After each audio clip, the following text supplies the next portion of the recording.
Now that you've got your left hand automatically just kind of playing that little riff over and over again, let's see what you're going to do with your right hand. The right hand is where all the fun comes, all right? It's where the rocking is. And I'm going to show you a little trick here, all right? One is called the little slide. You kind of slide from the, see that? Kind of fall off the flat note and boom, right up to the natural note. See that? Every time you play a root chord like C, there's a 4 chord attached to it that just sounds right. There it is. Now we're going to throw this little accidental in. See that? I'm using this little to give us a little bit of a push, a little kind of interest. And the other thing that goes on, and this is something you're going to have to practice, is the alternating thumb.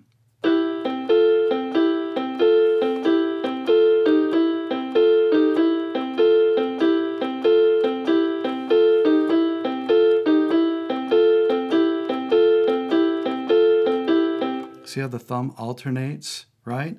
When you put the two together, it sounds kind of neat.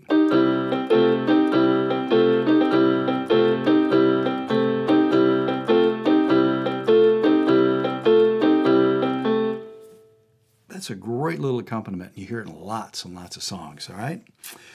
Okay, now that was the C. When we move to the 4 chord, the notes are just a little bit different, but the left hand stays the same. You're on the F chord, the 4th, right? And you've got your little pinky and first finger. Now the right hand does something, it feels pretty much the same, but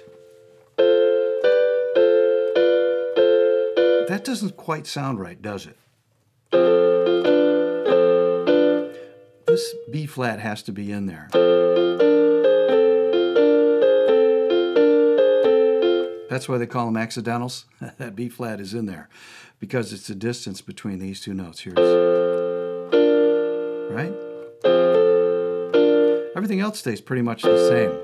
And by the way, when you move up to the 5 chord, it's exactly the same as you were doing down at the C, only you do the whole thing right here. See how that is? You see why muscle memory is so important? Once you learn it on one spot on the keyboard, the distances are the same on a different key, right? So we're going to play the G chord. Here's the 4 chord. Get that B flat in there, that one right there. And then the 1 chord.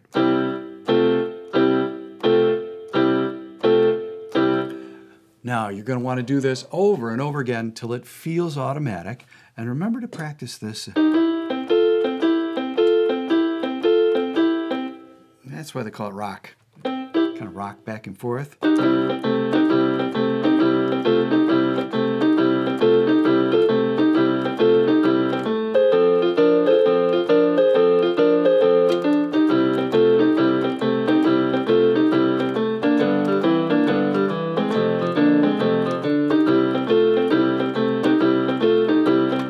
Practice that over and over again, and you'll have a little bluesy kind of thing going on the piano, and a great accompaniment for so many songs. Repetition is the key to muscle memory, so do it a lot.